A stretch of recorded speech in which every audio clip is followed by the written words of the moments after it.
Hello everyone, आज हम करने वाले हैं गणित की कक्षा 7 की वर्कशीट नंबर 10 29/10/2020 के लिए, जो जारी की गई है शिक्षा निदेशालय राष्ट्रीय राजधानी क्षेत्र दिल्ली के द्वारा। आज हम इस वर्कशीट में पढ़ेंगे बच्चों त्रिभुज तथा उसके गुण और समकोण त्रिभुज तथा पाइथागोरस के गुण। ठीक है, अब देखिए समकोण त्रिभुज तो और एक वर्ग संख्याओं की जानकारी हम सबसे पहले यहाँ पर हमें पहले से ही पता होनी चाहिए। अब समकोण जो त्रिभुज होता है वो होता है जिसमें एक कोण आपका हमेशा 90 डिग्री का हो, वो आपका होता है समकोण। और वर्ग संख्याओं का मतलब किसी संख्या की घात अगर 2 लगी हो तो उसको वर्ग संख्या कहते हैं। आप देखिए बच्चों, घर में एक स्थिति की कल्पना करते हैं जहां दीवार पर सीढ़ी लगी है और जो आपको इस तस्वीर में भी दिखाई गई है। ठीक है, जो फर्श से 10 मीटर की ऊंचाई पर लगी है और इसके लिए एक 8 मीटर लंबी सीढ़ी का उपयोग किया गया है। यहाँ पर थोड़ा सा प्रॉब्लम है बच्चों, 10 इधर आएगा और 8 इस तरफ आएगा। ठीक है, तो ये डिजिट्स आप चेंज कर सकते हैं और यहाँ पर ये थोड़ा सा गलत दे दिया था। अब बोला है सीढ़ी को दीवार से कितनी दूर रखा जाए, यानी कि ये वाला डिस्टेंस आपको बताना है। ऐसी परिस्थिति में दीवार व सीढ़ी के बीच की दूरी हमें ज्ञात करनी है और गुण लगाना है पाइथागोरस। ठीक है, अब देखिए आगे हमसे बोला है कि पाइथागोरस के अनुसार बच्चों क्या होता है। ये पाइथागोरस का रूल होता है कि कर्ण से बने वर्ग का क्षेत्रफल बराबर होता है अन्य दोनों भुजाओं से बने वर्गों के क्षेत्रफल के। देखिए ये बना हुआ है आपका कर्ण से बना हुआ वर्ग का वर्ग है और ये आपका मान लीजिए लंब से बना है और ये वाला जो है आपका आधार से बना हुआ है। तो इसका जो होगा वर्ग वो इन दोनों के वर्गों के योग के बराबर होगा, वर्ग क्षेत्रफल के योग के बराबर होगा, जैसे कि आप यहाँ पर देख सकते हैं।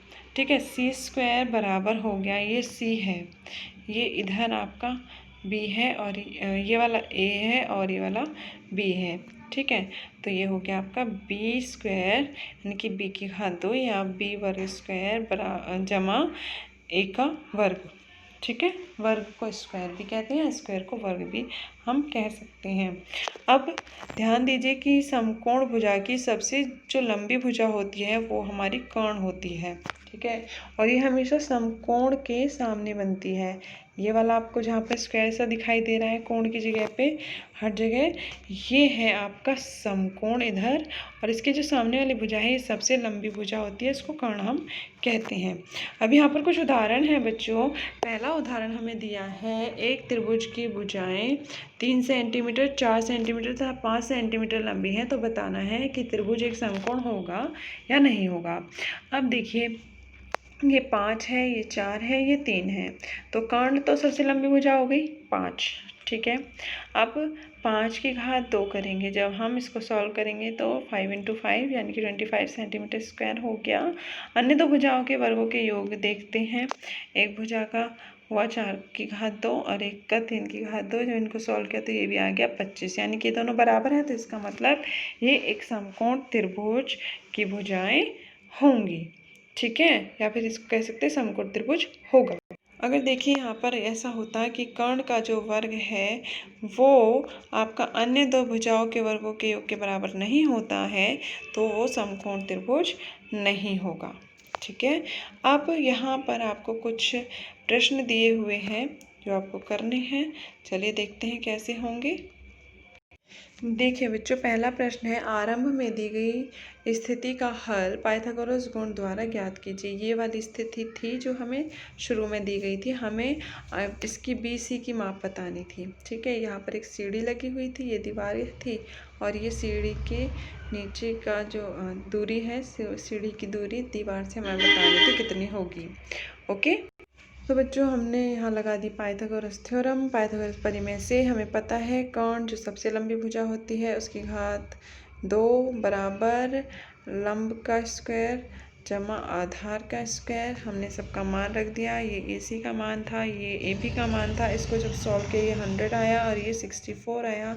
इसको इस तरफ लाएंगे तो ये माइनस में हो गया है, और इन दोनों को जब हमने घटाया है तो हमारे पास आया 36।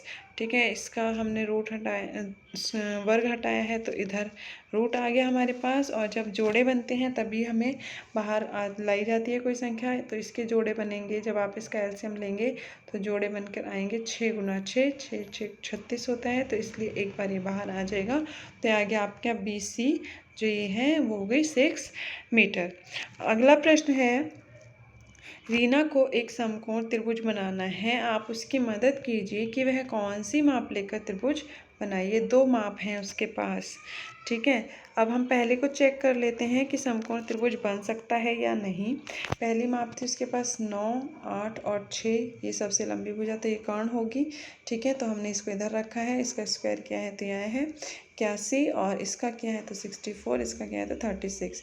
इसको सॉल्व करने की ज़रूरत नहीं, ऐसे ही रहेगा। इन दोनों को सॉल्व किया तो आया 100, तो ये हमारा बराबर नहीं है। अतः हम कह सकते हैं कि दी गई माप से समकोण त्रिभुज नहीं बनाया जा सकता। अब अगला देखते हैं।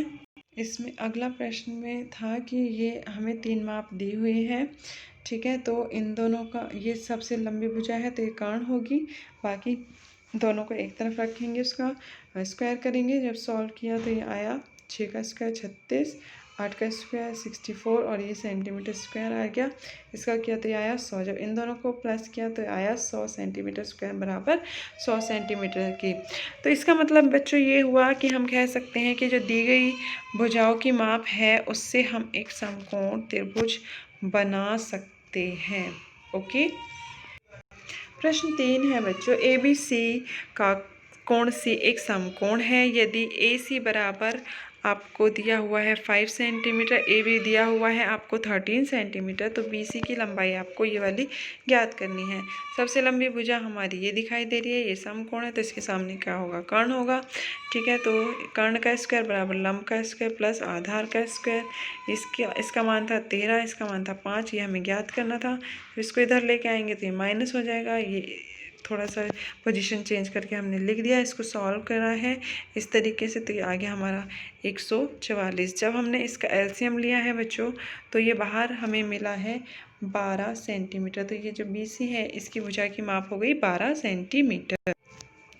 प्रश्न 4 है हमारे पास, चित्र में पतंग उड़ाने वाले धागे की लंबाई ज्ञात करनी है, जबकि ज़मीन से पतंग की ऊंचाई जो है वो 40 मीटर है। जया से पतंग की दूरी 30 मीटर की है। ठीक है, ये आपको 30 मीटर दिया हुआ है यहाँ पर, ये देखिए ये 30 मीटर है और ये 40 है।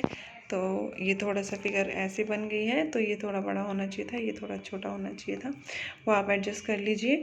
और यहाँ पर आपको बनाना है, ये वाली भुजा थोड़ी लंबी बनाइएगा और ये वाली थोड़ी छोटी बनाइएगा। इन दोनों के बीच की दूरी इस तरीके से आप बना सकते हैं। ठीक है, तो यहाँ पर आपको बताना है कि पतंग की डोर की जो लंबाई है वो कितनी है। अब देखिए इसमें भी पाइथागोरस लगाएंगे हम, और ये जो सबसे लंबी है इसकी डोर है। ठीक है, तो ये क्या होगा, कर्ण होगा। तो AC है लिया है हमने ये, तो AC का स्क्वायर बराबर AB का स्क्वायर प्लस BC का स्क्वायर। इनके दोनों के हमने वैल्यूज़ रख दी हैं, इनको सॉल्व किया तो आ गया हमारा 2500। जब इसके एलसीएम लेके जब हम बाहर निकालेंगे तो आ जाएगा हमारा 50 मीटर। ठीक है, तो AC यानी कि धागे की लंबाई हो गई बच्चों हमारे पास 50 मीटर। आई होप आपको ये वर्कशीट समझ में आ गई होगी। मिलते हैं नेक्स्ट वर्कशीट में, और आप इस वीडियो को लाइक कीजिए और सब्सक्राइब कीजिए चैनल को। तब तक के लिए टेक केयर, बाय बाय।